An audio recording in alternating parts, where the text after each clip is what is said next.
So, I'm here. I'm in half guard, right? You guys will all want to be seated kind of here-ish. So, I'm here. Generally, you're not just going to land in deep half. It's going to be a guard that you have to pull and attack. Realize the reason you learn things like deep half, X guard, things of that nature is so that you can start learning the footlock game. For those of you who are above about a 2-stripe white belt, footlocks are getting more and more prevalent. So you have to at least know what you're doing with them, even if you're not going to use them actively. All right? So we're here. I'm sitting in half guard. A couple reminders for half guard. We are not flat on our back. I'm just talking to you guys. But I like to start with my knee kind of in their sternum. My feet, I don't cross them. I just kind of do the praying hands, but with my feet. All right, so we're here. So once we get here, to get into deep half, all we're going to do to start is I'm going to kind of press him back and kick my foot forward. Once we kick that foot forward, it's naturally going to bring you up here.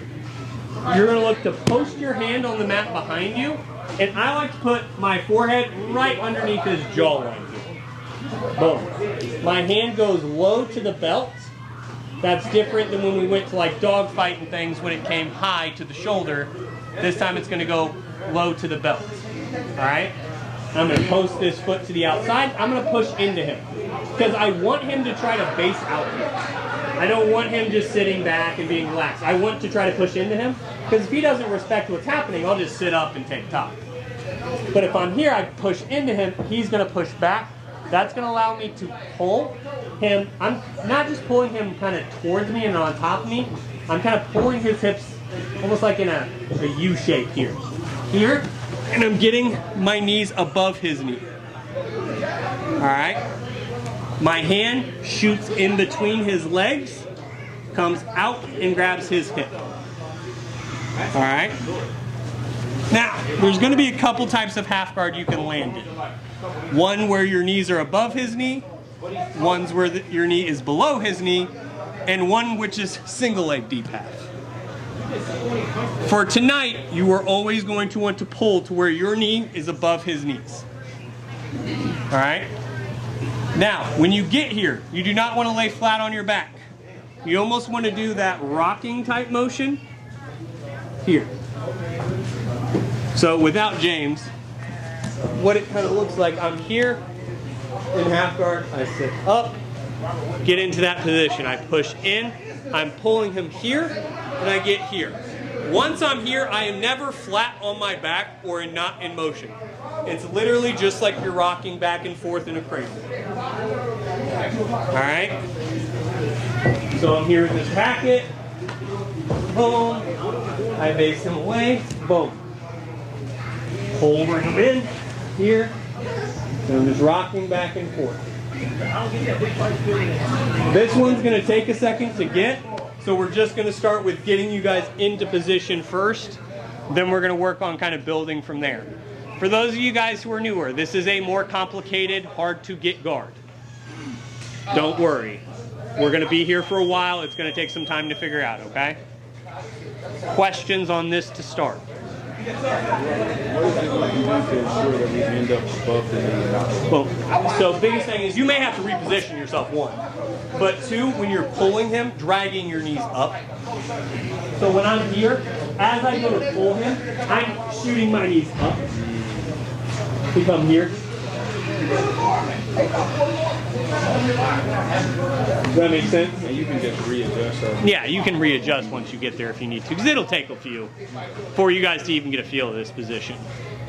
If any of you were halfway decent outside of Jordan and like Jeremy, who have done this before, at this, I'll be shocked tonight. Jordan's funky and likes this type of stuff, so it makes sense. Alrighty, driller out. 1, 2, 3. So I'm here with Mr. Hackett. Good things are happening. I get to deep, I get to half, I sit up, I grab. Couple things that we're doing wrong. One, you are not trying to curl him.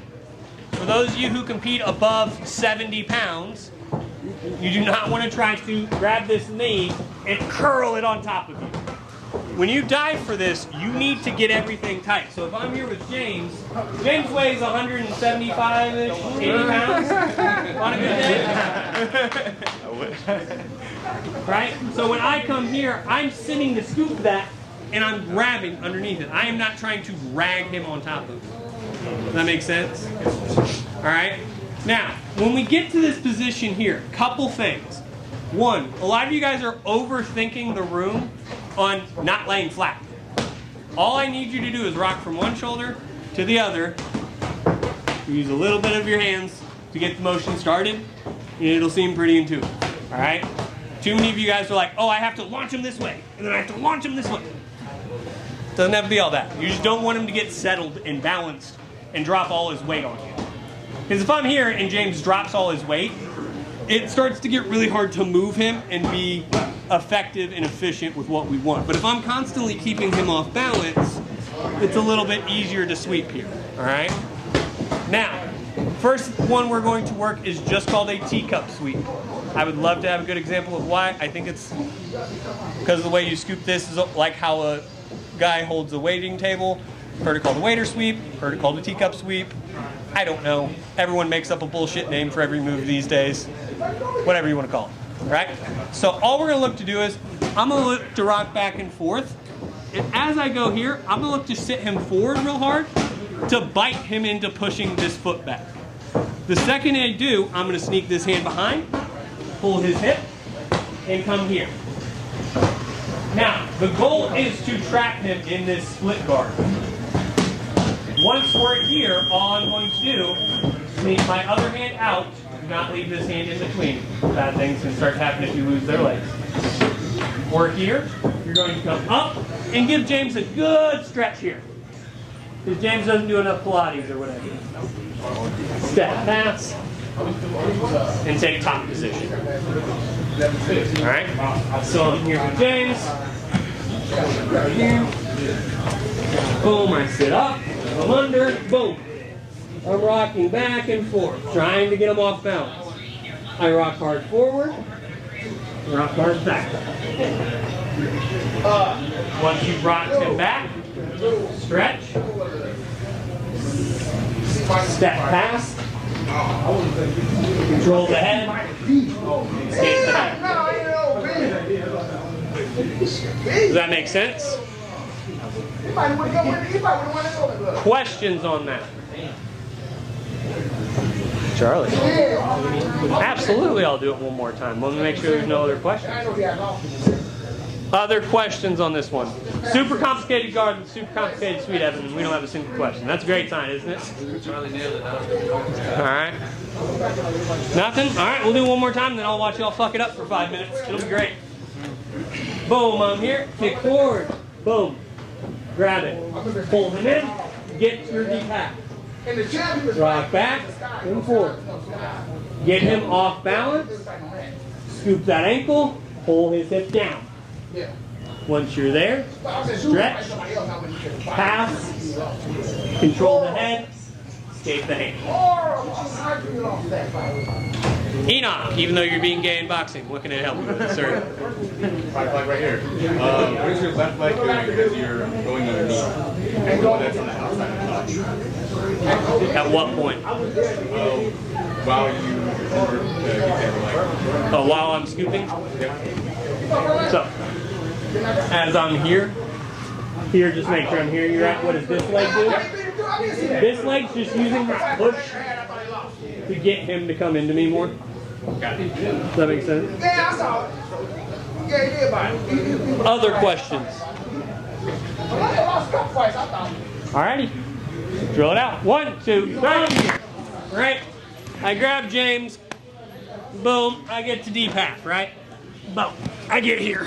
Now, let's say I'm rocking back and forth and James kind of feels this waiter sweep coming on. This is what, like, deep half 101 is waiter sweep. Like, that is why I teach it first. Is because this is the most common, and generally once you get used to the position, I'm sure this sweep felt like, hey, this sucks. Like, why are we doing this one first? Because once you get used to deep half, this is actually the easiest sweep to hit. It takes a second to get used to deep half, but once you do, it makes sense. So a lot of people, as soon as I start to post this ankle, will come here, and he'll start to really base, kind of trying to come forward, trying to keep me from pushing him back. That's great. All we're going to do is duck our head. So I'm here, I'm trying to rock him forward, boom, here. Now, once we're here, there's a bunch of options. I'm gonna teach y'all the simplest. My top hand's gonna come up and grab something near his neck. Whether that's a collar, whether that's a shoulder, whether that's a whatever you can grab a handful of, especially if you're in the pajamas. I'm gonna drag this knee backwards and push this knee down. Once you're there, you come up. Now I'm gonna try to come into like a leg drag type position if I can, just because that's ideal. If I can land here, most of the time you're not gonna get lucky enough to land in leg drag. That's just unrealistic. But you're gonna end up being able to come up either into like a side control or a backpack type situation where you can then begin to work, attacking top position. So I'm here with James. Boom, I get my grip, bop, come in, bop. I'm trying to rock him back. James overcompensates. I duck my head out. My hand finds something. Your bottom leg, I like to just use it to scoop his knee. And my top leg, I'm coming down. Bop.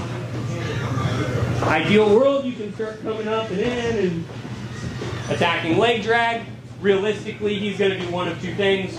Roll up to turtle, and you're going to attack the back, or he's going to look to turn in and face the problem, and you're going to take something. Those are the likely options, as well as it just becomes a fucking scramble and you got to figure it out. But you can sneak out that back door fairly easily if they overcompensate. Because what happens is, a lot of people do one of two overcompensations. I get to deep half. They overcompensate and try to sit themselves back too far, and you actually just follow them. Or they overcompensate and try to like come out forward too far, and that's where you come out. The out the back door one's just more common and a lot easier to hit as a 1-2 punch with the waiter sweep. I want your detail on your hand grip on his leg. Let him do that. So I I'm like here. how you do that. I don't know why I'm not doing it. So just make sure I'm right here. This hand. Yeah, when you go under and you actually grab the hand that's already clipped. No, not.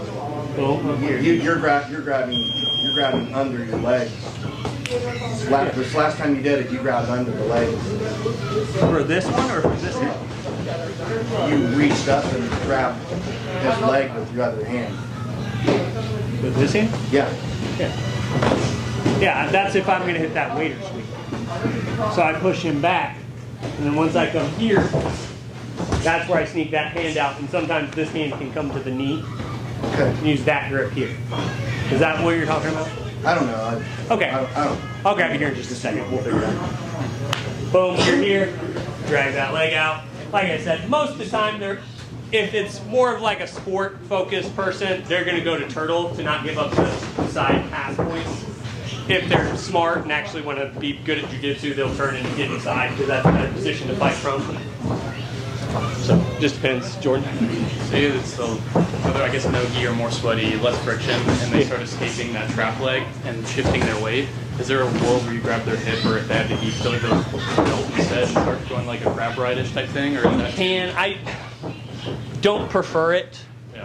So for those of you who don't follow what Jordan was asking, boom, I get here, I lose this, There. and I just, this hand? That's what I was talking about. Oh, yeah.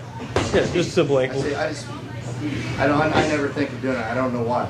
Yeah, just keep balancing connection with him. Okay, thank you. Boom. So make sure I'm hearing you right. This leg, right? So he starts to flip this leg out, or when I'm taking the back. That I can kind of know. I know how to kind of like Yeah. you kind of get down. I'm saying once you're starting to take the back, like he falls forward a bit more, and you start taking the back, but he slips that leg out a bit and starts shifting his weight onto it, so you can't just like come. Oh, up so he starts leg. coming like this Yeah. way. So if he starts doing that, I'm still going to look to, I'm going to probably come hip at that point. Okay. Yeah. And start coming. You're still gonna focus on that leg. Yeah, I still want to keep good connection with that leg because that's going to keep them from like forward rolling and grain being out and doing kind of that stuff. So I'm never worried about kicking their legs out or anything Not stupid like that. Fairly unlikely from the grounded position. For those of you who didn't follow that, don't panic. It's a fairly nuanced position. Legs are All right, other questions on this? So, leg drag position. You've been here long enough, you should have seen this way down. So, I'm here, here, here. So I have his leg stapled, my back foot behind the butt, this leg tucked here. As if most common position you've seen this in is me on top doing it to you. But from standing side, you'll see me do it from there. The nice part about this is it's a choose your own adventure where you're always alone. So if he tries to push back into me real hard with his legs, meh. If he tries to go belly down, I have his back. If he tries to really kind of force his shoulders down, I can take mount. That's why I like leg drag. And for those of you who play punchy face, you can hit him from there, and he's in a pretty precarious situation anyway. So, all right, drill it out. 1, 2, 3.